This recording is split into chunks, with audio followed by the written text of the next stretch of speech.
Venerable clergy, respected faith leaders and guests, and tonight's organizers, thank you so much for having me at this important gathering. For the sake of brevity, knowing that we have 12 minutes, rather than a broad spectrum talk about the various social injustices perpetrated internally within the Buddhist traditions themselves, those social injustices that have Buddhists as their target, and the many ways in which these problems have and have not been addressed by Buddhists and those concerned with their well-being, I will instead briefly zero in on a particular case of a Buddhist death in a Toronto Catholic hospital to highlight some key issues with end-of-life care delivery to diverse patient populations. My ongoing research project has as its objective focus Buddhists, Hindus, and Jains of South Asian descent, and as its main concern the unique religiously based conceptions of these groups that affect their end-of-life decision-making. Although my upcoming ethnographic fieldwork will be investigating how religious ideas affect end-of-life decision-making of adherents within India, some of the questions that I have asked in my earlier work concern South Asians in diaspora. Can South Asians have their religious needs met in end-of-life care settings in diaspora? Can healthcare providers with a different worldview than their patients successfully meet their patients' religious needs? I have some current and emerging questions yet to be answered, and hopefully something we can discuss during our gathering today. Is the term diversity a useful one? Here in Toronto, we pride ourselves with our incomparable diversity, but does the defining of a patient group as diverse actually distance healthcare providers from the other that we're caring for? Is such terminology actually an othering technique? Is it possible for cultural sensitivity training and diversity education in healthcare to be an overdetermination of the unique needs of certain patient populations? And is there a point at which accommodations for unique religious healthcare needs actually begin to impinge on other patients by taking away from their due share of resource entitlements? So these questions are not comfortable ones, which is that they challenge my own ideas as an academic, a caregiver, and a Buddhist. Growing up in quite a sheltered Jewish environment, and subsequently being exposed to an almost unlimited number of people of various backgrounds, both in hospital and in my travels, I came to cherish diversity. With newly opened eyes, I then also came to directly experience the mistreatment of some patients from diverse backgrounds. Such obvious and undeniable ethical breaches strongly influenced me in personal, religious, and academic spheres of my life to tackle the problems in healthcare delivery to diverse patient populations, not just to point at the difficulties, but to attempt to discover and offer solutions as well. I aspire to eventually compile a South Asian religious health ethics guide to assist those of South Asian descent and those caring for them. My very recent discomfort with how we address diversity in healthcare, however, has arisen from problematizing my own work. With the distance of time and analysis, I could see in retrospect that my deep concern with meeting the religious needs of my patients was at times not totally helpful, but was in fact troublesome for my coworkers, my patients and their families, and myself as well. I will come back to this point in the narrative of the case study. Before I touch on the case study, I wish to say that I firmly position equity in healthcare delivery to diverse patient populations as a matter of justice.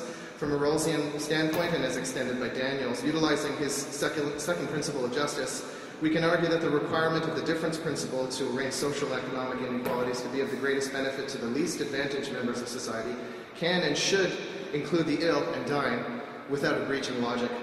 I would even be so bold as to say that the conditions of the fair equality of opportunity principle need not merely refer to access to offices and positions in society, but also to healthcare. So in this case study, I've changed the names and some details to protect confidentiality. So Mrs. Pasang was a Tibetan-born 55-year-old woman with an inoperable brain tumor and a prognosis of mere days to live. Her first language was Tibetan and her English comprehension was minimal.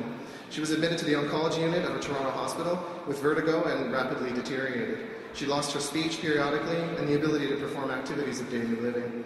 After admission, mild dementia led to periods of disorientation. Noteworthy, however, were frequent but unpredictable periods of lucidity where the patient was oriented to person, place, and time and also had clear memory.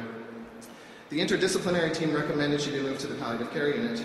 Deemed incompetent to make the decision herself, the decision to not move Mrs. Pasang was done in collaboration with several close family members of the patient, mainly a daughter and son who acted as the patient's substitute decision makers.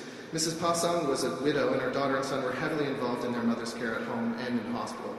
There was a power of attorney for personal care document in the chart, which contained scant information regarding Mrs. Pasang's decisions for advanced care planning, but included the non-usage of such heroics as CPR. Mrs. Pasang had been a devoted Tibetan Buddhist practitioner for the entirety of her life. She was close with one particular teacher in the city, a monastic lama, who was frequently consulted on the phone by her children who knew that although he was not a substitute decision maker, Mrs. Pasang put great stock in his views and advice as she had great trust in him. Additionally, a hospital staff member who was a caregiver on the unit at the time happened to be a Tibetan Buddhist monk of Canadian descent, myself, and was familiar with the family from the Tibetan Buddhist community at large. The patient required gender-specific personal care, but the family appreciated the unique position I was in to assist them. Not knowing the Tibetan language at that time, I would talk with Mrs. Pasang through her children and also with the children directly as they were fluent in English about Buddhist topics and the ongoing situation with their mother. I would also assist with any non-personal care activities. 2 weeks into her stay, Mrs. Pasang deteriorated rapidly. It was clear to all staff that she would imminently die.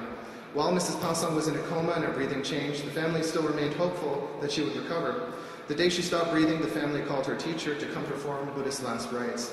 I was on duty and available to facilitate post-mortem religious requirements and activities by negotiating with the medical and nursing staff for accommodating practices that were out of the ordinary and unusual for the staff, as encouraged by the patient's family. The religious requirements all fell under the umbrella of non-disturbance of the cadaver by way of noise or physical contact. This is to make for a smooth transition into death and from death into rebirth. These Tibetan Buddhists held that if the body is unnecessarily disturbed, the mind of the deceased loved one could be reborn into a lower realm. This was explained by myself to the primary nurse taking care of the patient, and she was both supportive and very interested to know as much as she could about the Buddhist views on the processes of death and rebirth, so as to assist the patient and the family maximally.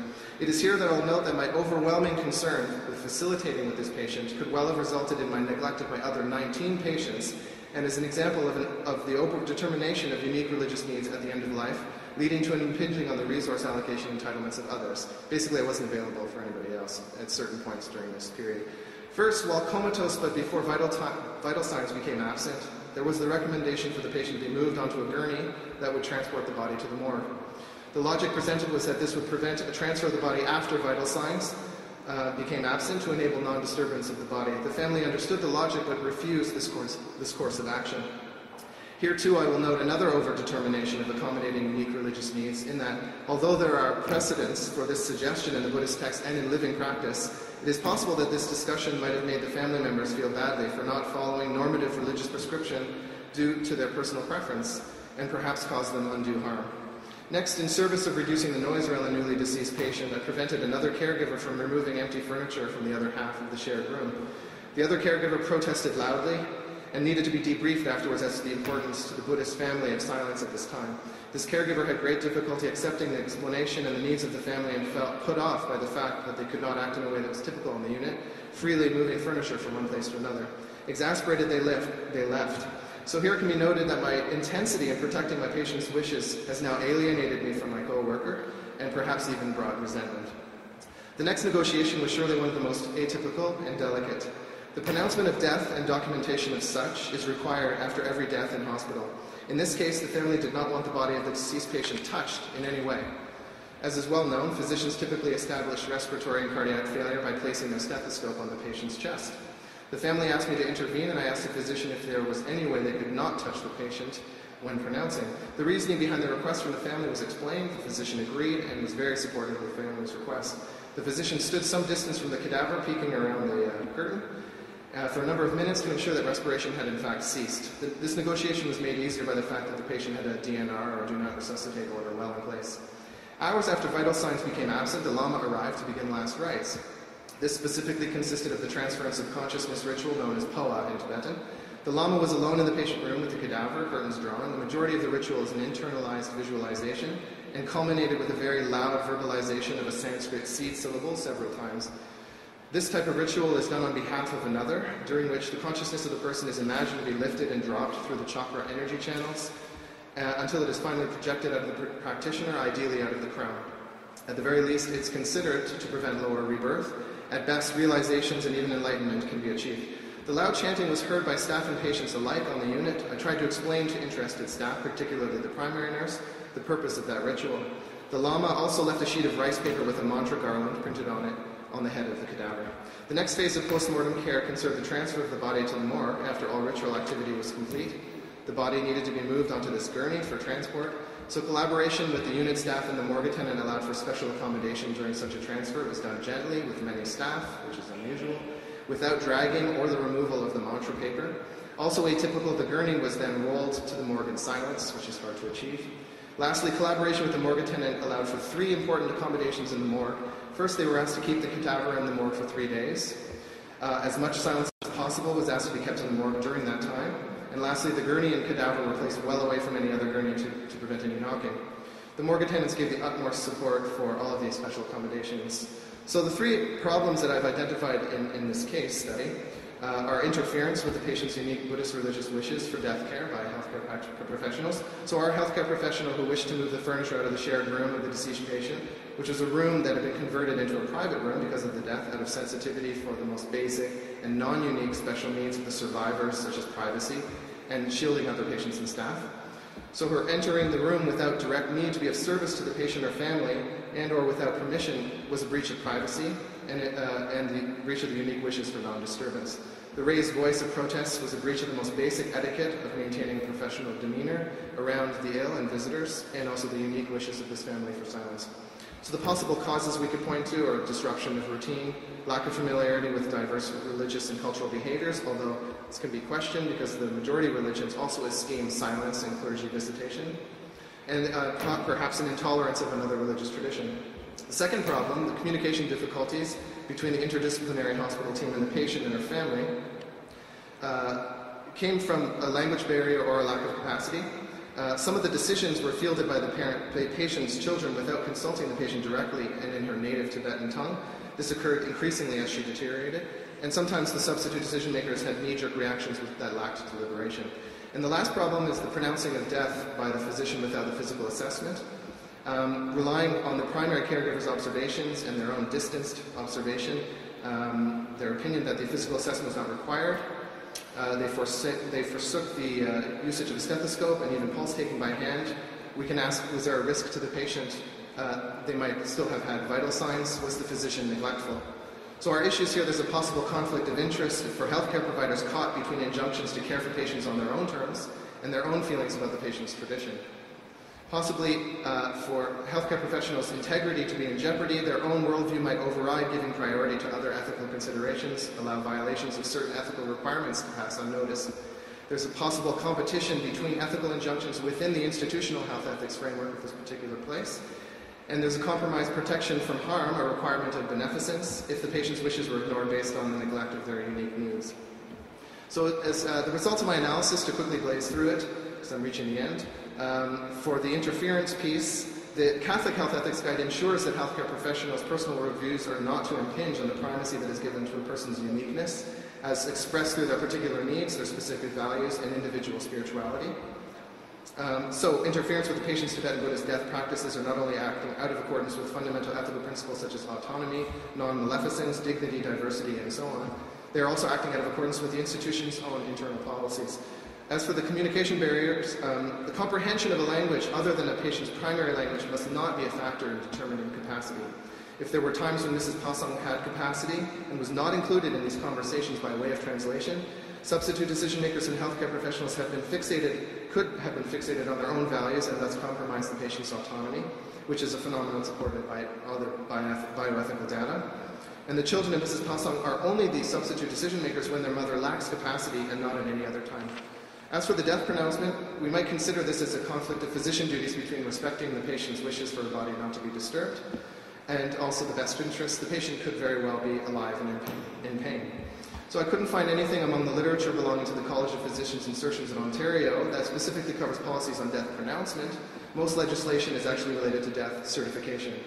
Both the expected death in the home and the College of Physicians and Surgeons of BC documents confirm there's no national legislation regarding the manner of pronouncement of an expected death. Sometimes nurses also are permitted to pronounce. During active dying, certain treatments and interventions that would be withdrawn at the time of death, such as hydration and nutrition, had already been withdrawn earlier, in this case, because the death was expected and would no longer be a benefit and could even be harmful. So even if the patient still had vital signs, in this case, unobservable and without a physical assessment, there would have been no change to her treatment or lack thereof. So quickly to wrap up, my recommendations are for healthcare professionals to be required to place patients' interests above their own, be it reliance on hospital routine or their personal beliefs. Healthcare professionals can be encouraged or required by healthcare institutions to engage in education on religious and cultural diversity to prevent unfamiliarity with their patient demographics. Healthcare institutions can implement ways to restrict healthcare professionals' abuse of hospital privileges and resources in ways such as clearly indicating the requirement for patient permission to enter a room. Secondly, language barriers neither determine capacity nor can they be an excuse to exclude patients from decision-making. Every attempt must be made to determine capacity regularly, and direct communication with non-English speaking patients by way of translation in both directions is the best way to determine their wishes, and this practice does not exclude the participation of the family. It supports a combined approach of patient and family-centered care. SDMs acting on behalf of patients without capacity should deliberate slowly and carefully, relying entirely on the patient's known wishes and not their own. Lastly, in the case of a patient whose death was expected, if requested, a physician can perform the customary death pronouncement without a physical assessment and avoid compromising any regulations or ethical principles. Even if a patient still had vital signs unobservable without a physical assessment, with an expected death there would be no change in treatment or lack thereof. Although not necessary to be very thorough, the physician can feel the presence or absence of breath by placing their hand close to the mouth and nose and still avoid touching the patient. So these recommendations having been said, I wish to reiterate my concerns with the terminology around diversity yet to be explored, and with the potential for overdetermination and accommodation of unique religious needs in the end of life. Thank you very much.